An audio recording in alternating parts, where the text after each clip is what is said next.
For more on the state of the 2020 race, I want to welcome on Liz Harrington, the national spokesperson for the Republican National Committee. So Liz, we've talked about the idea of debates now for a couple of weeks in a row, just kind of what those would mean for the race, how important they would be to differentiate these two candidates. And now we see the New York Times, once again, by the way, putting an op-ed out this morning saying that Joe Biden should not even partake in the debates at all. What's your response to that op-ed?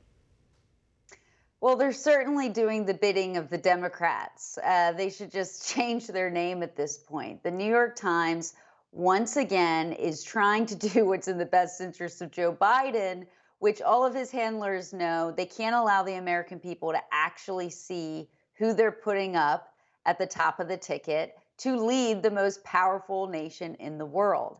So they're again putting these feelers out. You had a Clinton former spokesperson, Joe Lockhart, over the weekend as well, kind of saying that, no, we can't allow the American people to see President Trump and Joe Biden on one stage, sharing a stage with a fair fight. We can't trust that the American people will not do it again and shock the world and reelect President Trump.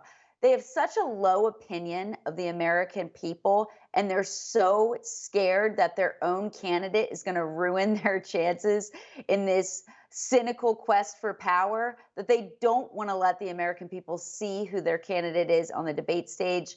But like I said before, Americans are going to demand this. They don't like to be told what to do, and they certainly want to have their say. And if you're running to be the most powerful person on the planet, you need to be able to show that you can stand up there for 2 hours and have a debate on the issues of the day.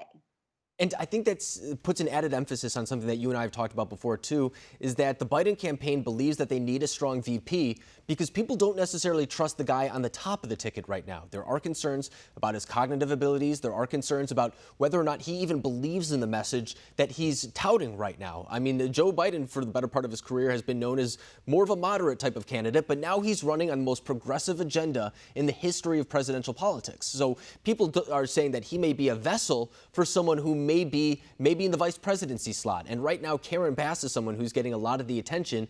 But over the weekend, too, she's come under a lot of scrutiny for, first of all, speaking at a Scientology event a couple of years ago, and also now for her praise of the communist dictatorship, essentially, that was taking place in Cuba. What do you have to say about the Karen Bass controversy? Well, at this point, I think a shorter list would be the number of Democrats who don't have ties to a communist movement or a socialist regime. I mean, here you had Bernie Sanders, who honeymooned in the Soviet Union. He's written the entire Democrat Party platform.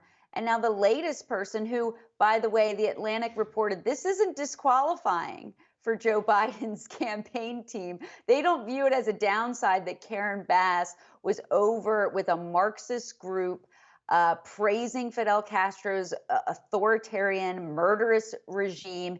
And by the way, at the tender age of 62, Karen Bass was still praising Fidel Castro 4 years ago. And she says, oh, well, now she realizes that she shouldn't do that. Well, I wonder what changed, because just like all the other Democrats, they'll say anything they can to get into power. And now, obviously, that's problematic if you're going to put someone who's shilled for communist Cuba next to you on the ballot in states like Florida.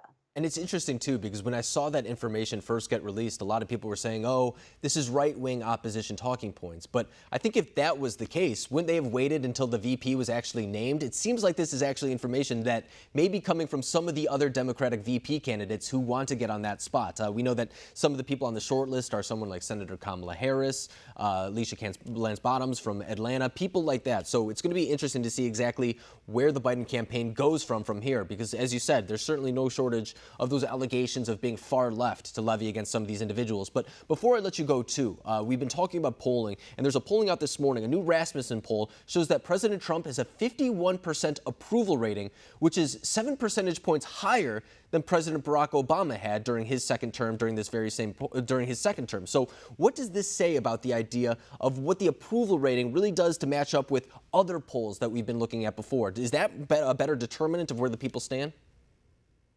I think it's very interesting when you look at Rasmussen, which was one of the more accurate pollsters back in 2016. They weren't They didn't get everything right, but they definitely were closer to the target. And here, if you think everything that the Democrats have thrown at him, everything that communist China has thrown at this country, and President Trump still has such a high approval, much higher than Barack Obama.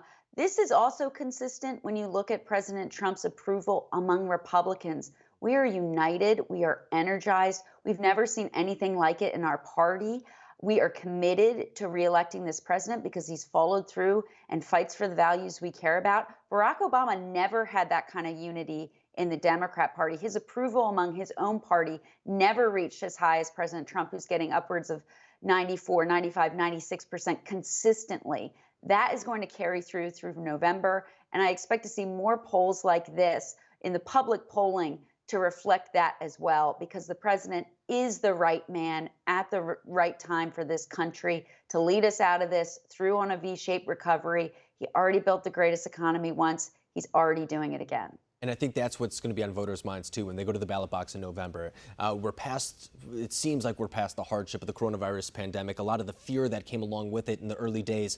And now I think people are starting to pivot to the idea of building back this country. So really, once again, that issue does fall into the president's wheelhouse when it comes to who do you trust to build back the economy. And I think that's something that a lot of Americans are more willing to go with President Trump with than the numbers that we saw in the heart of the global pandemic. But Liz Harrington, I appreciate it for coming on the program tonight and breaking down where we stand in the 2020 race. Thank you.